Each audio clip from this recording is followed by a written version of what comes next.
Okay, not sure exactly where I got cut off on the last one, but I think it was pretty close to here. So I was just saying, make sure and label your axes 1 and -1. I'm going to put pi and 2 pi here so I know where those are.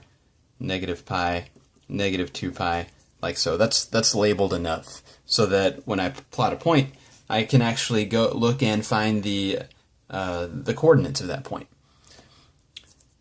So the cosine is going to start at 0, and again, this is just going to be the regular cosine graph because it has even symmetry. So when you flip it across the y-axis, nothing changes. There. So make sure you plot points and make sure you label the axes so that the actual the points that you plot have actual values. Okay. Then number 4, cosine of 2x. Notice this 2 is inside the parentheses. That means it's affecting the x values. So it's not going to get taller. That would be affecting the y values, like on number 5. Number 5 would make it taller. Number 4 is actually going to shrink the x values. So remember,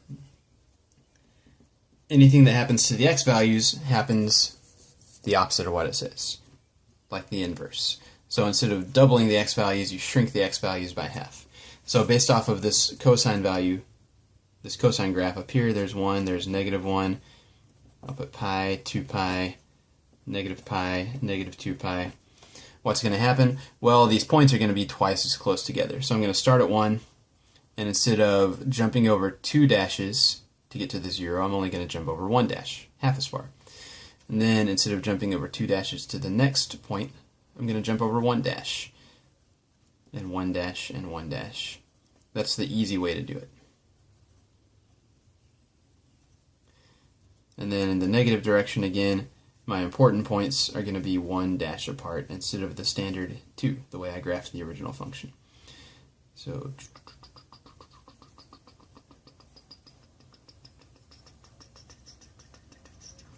like that. Okay. Let's look at number 7 now. So I've got this triangle. I need to solve it. I'm going to draw it over here. What does it look like? It doesn't really matter. It's got 3 sides, that I know. So I'm going to put an 85 over here. We called that C. So A and B, neither one of those is across from the 85, so they're going to be the other 2 sides, 11 and 12. Which one's which? Doesn't matter. Now, I've got side, angle, side here. So to solve this triangle, the first question is, can I use the law of sines? It would be nice if I could because it's a little bit simpler than the law of cosines. Well, to do that I have to have an opposite side and angle that I know. Do I have a pair of opposite side and angle that I know? I do not. Therefore, I should try the law of cosines. Okay, so I'm going to solve for this other side first, so I'll just call it x. So x squared. Now, if I'm solving for this side, the angle I want to use is the angle across from it, the 85 degrees. That's going to go on the opposite end of the equation, and in between I'm going to use the other 2 sides, the 11 and the 12, in no particular order.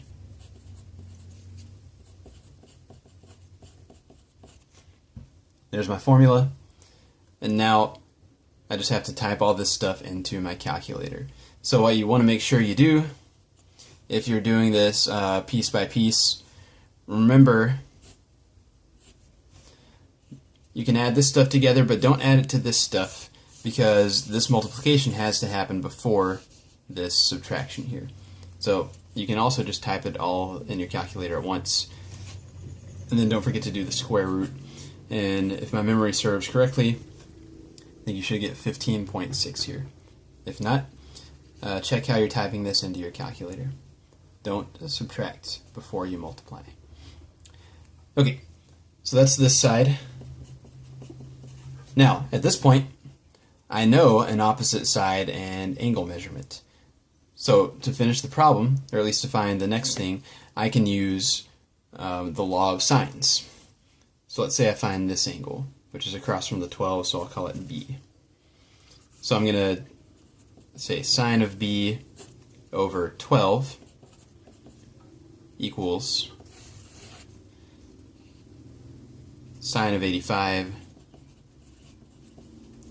over 15.6.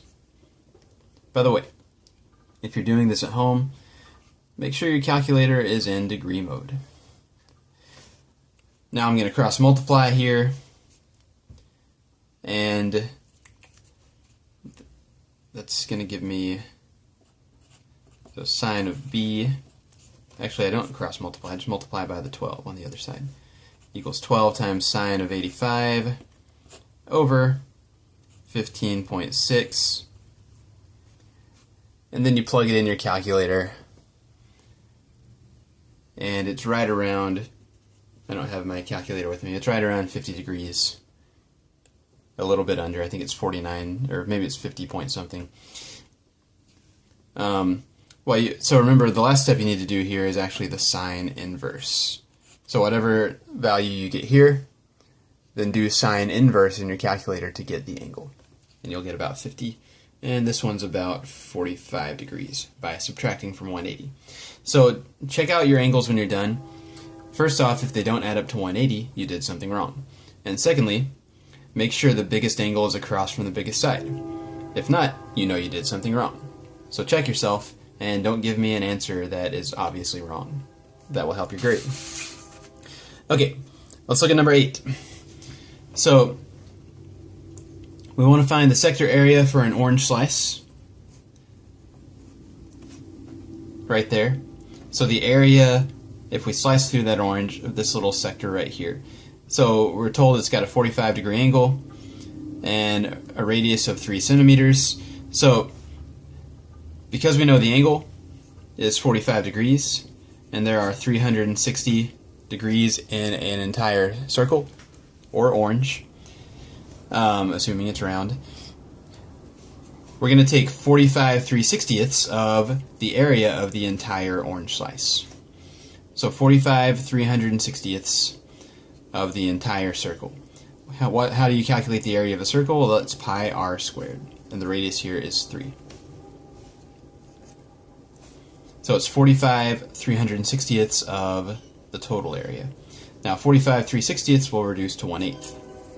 And here, pi r squared, 3 squared is 9. And so I want to find the exact area, so don't type the pi into your calculator and estimate it. That's not exact. Leave it as pi. But you can take these numbers. What's 1/8 of 9? Well, it's 9 over 8. And then just leave the pi off to the side. So 9 pi over 8.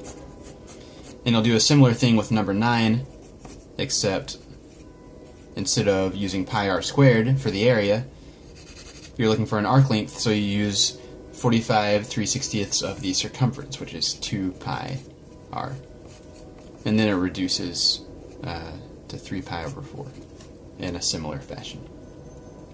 Okay, and by the way, what's the tangent value?